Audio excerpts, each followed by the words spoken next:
Where are you going, Holmes? Have you been invited somewhere? We have been invited, Watson. We have? Where to? To the Baker Street Irregulars' annual dinner. They sent us an invitation. It is on the table. A dinner? How could those street urchins afford anything like that? I can't understand your interest in them, Holmes. They're dirty. They wouldn't hesitate to steal your wallet. Watson, you should be excited. It is a secret dinner. Its location changes every year. Read the menu. Sounds mouth-watering. All right. We, the secret police of Baker Street, invite you, Sherlock Holmes, and Dr. Watson to our annual dinner. Menu, entree, frozen rat head salad. Is this a joke? Not at all. Pray continue. Main course, sow's udder in Danny Nutcracker's way. Sounds disgusting, Holmes. Hedgehog goulash. Street turnips in homemade juice. And it goes on. I can hear them on the stairs now. Oh, we can't go there. We can't eat that. Watson, you'll hurt the feelings of those poor children. We have to go.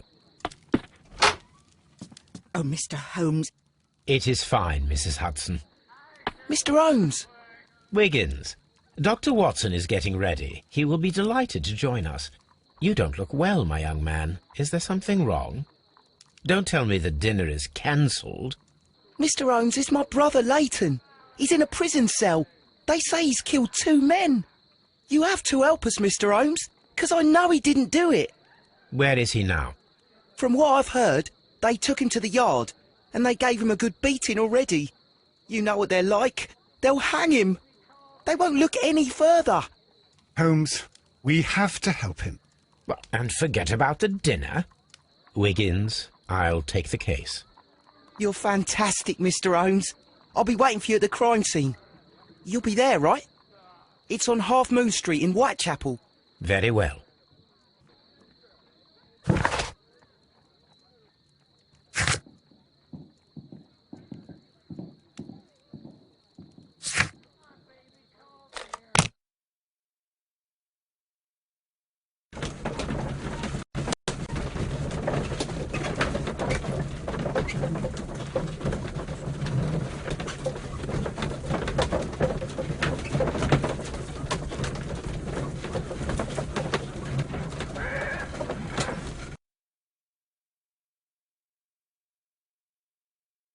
Mr. Holmes, whatever brings you here so late at night? I'm interested in the case of young Leighton Chapman. He was arrested earlier this evening and accused of a double murder. I beg your pardon? That case is quite clear to the police. Or are there any new facts that we don't know about? Who knows, Inspector? Look, you are free to investigate, of course, Mr. Holmes. Chapman was arrested with a revolver in his possession, which you can find in the evidence room. The suspect himself is in custody. Did you find anything else on his person? A few personal belongings. Nothing particular, Mr. Holmes. Thank you, Lestrade.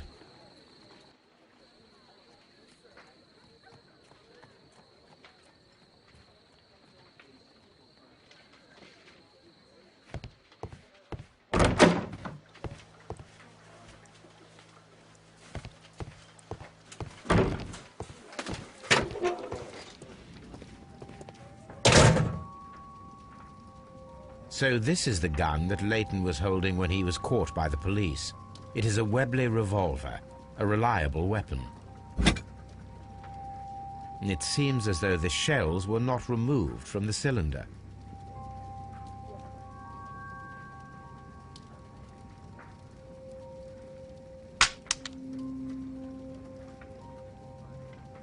Two out of the 6 shells have been fired. There were 2 shots.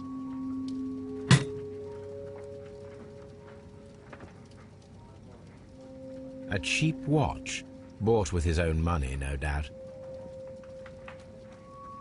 These cigarettes are filled with cheap tobacco, nothing interesting.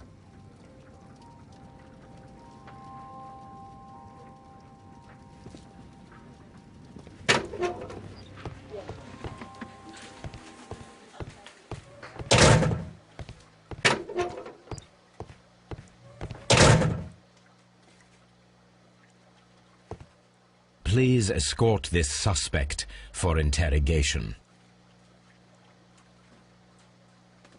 Good evening, Mr. Chapman. Who are you? I've got nothing to say. It's all a mistake. Calm down, Leighton. I have come here to help you. To find out if you truly are innocent, as your younger brother Wiggins has told me. My brother? You know him? Then that means you're... Sherlock Holmes. Oh, blimey. All right, Mr. Holmes. I'll tell you everything. Good. Tell me your account of what happened. I left my work, and I hurried up to see the fireworks in Whitechapel. I was late, so I decided to cut through Half Moon Street. I saw the first fireworks light up in the sky. I bumped into a constable on a corner before entering Half Moon. Then suddenly, what with all the firework flare, I saw two men. They were both lying flat in the middle of the street. I stopped where I was. I thought about turning back to the police, but as I was thinking of that, I saw a third person. He was leaning over the body that was furthest from me. The second I saw him, he raised his head, and he stared at me. In a flash, I saw his gun, but he made a dash for it instead, and he escaped through Whitechapel Street. So you might still have had time to return to the constable. I panicked. I didn't know what to do. Anyway, I approached the bodies just to see if they were still alive. I saw that one had blood pumping out of his stomach. He was dying. It was horrible. The second one was already dead. He had a hole in his head. He was holding a gun in his hand, though. I took it, and then I followed the third man. Interesting. Pray, continue. I turned a corner, and I saw the man standing in the middle of the street. He seemed to be in some sort of panic. And then, Mr. Holmes, something strange happened. I told the police and they laughed at what I said, but I swear to you, my words are true. I started running towards him. But then I was blinded by a flash. It was so bright that I hardly saw anything for a good dozen seconds. But I kept running forward. As I arrived in Whitechapel, I heard a woman screaming. And then I was caught by the police. But there wasn't a trace of that man. Of course, then they found a gun and all that blood. I couldn't see the murderer escaping and all that mess. Perhaps I was still half-blinded at that moment. A thrilling account, my young man. Leighton, are you able to describe the person whom you saw standing in Half Moon Street? Well, I wasn't able to see his face at all. It was too dark, and he was too far away. I could see his silhouette. And what about that? Nothing so special. He was wearing a jacket. He was quite average in size and his weight. I see. Was there anything else that struck you at the time? No. But perhaps... It's strange, but I can't remember the sound of his footsteps as he was running away. Perhaps it was because of the fireworks or the surprise of me seeing him.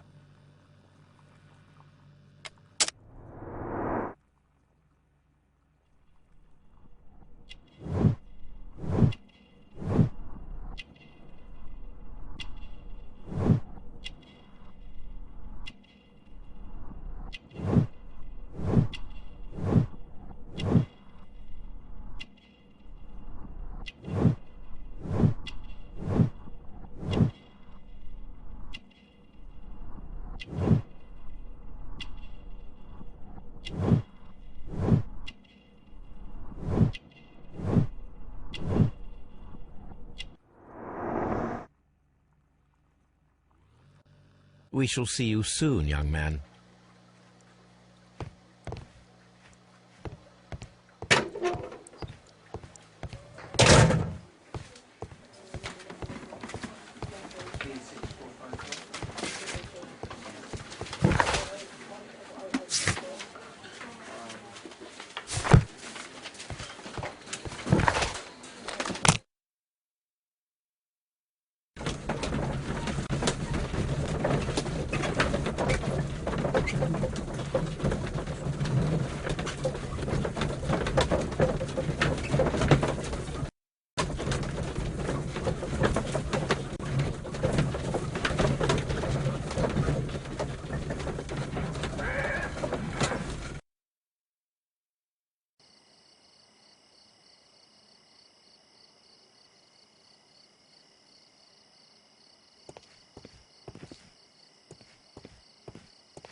Please, gentlemen, leave the scene now. Oh, Mr. Holmes, is that you? Good evening, Constable... Constable Marrow. I was here with Inspector Aberline during the Ripper case, Mr. Holmes, back in '88. But then this is nothing like that case. With this one, we've got the murderer, the weapon, and the statements, which speak for themselves. Of course, Marrow. But you know that appearances can sometimes be deceiving. Who were the victims? The two men here, both shot. The stab fellow was Brian Vercotti, a well-known ruffian. The other, Kenneth Butler, a jeweller by trade. You spoke of statements. You have witnesses? Well, I was there, so I gave my own statement. And then there were two other witnesses who said they saw the killer Chapman. Mr. Turner, a gentleman who lives in that flat over there. And Polly Powell, a flower seller, who was over at the far side of the street. So, Constable Marrow, I should be delighted to hear your testimony. I was standing at the north side of Half Moon Street. That was the side that you came from. But you would have been unable to observe this part of the street, where we are standing now. That is correct. But I saw the two victims slowly enter Half Moon Street, and then shortly after, the fireworks started. A few minutes after that, the fellow Chapman rushed towards me and ran into Half Moon Street. Please continue. I didn't pay attention, but suddenly I heard a woman's cries and police whistles on the other side of Half Moon Street. I rushed over there and I saw the two dead bodies on the ground. When I reached Whitechapel Street, I saw Leighton Chapman. He'd been caught by two police constables. Did you hear the shots? I didn't hear any shots. The fireworks were all over the sky. They were so loud I couldn't hear anything else. What were the fireworks in honour of, Constable? Well, today's Queen Victoria's birthday, Mr. Holmes. Ah, yes, I appear to have lost track of the days.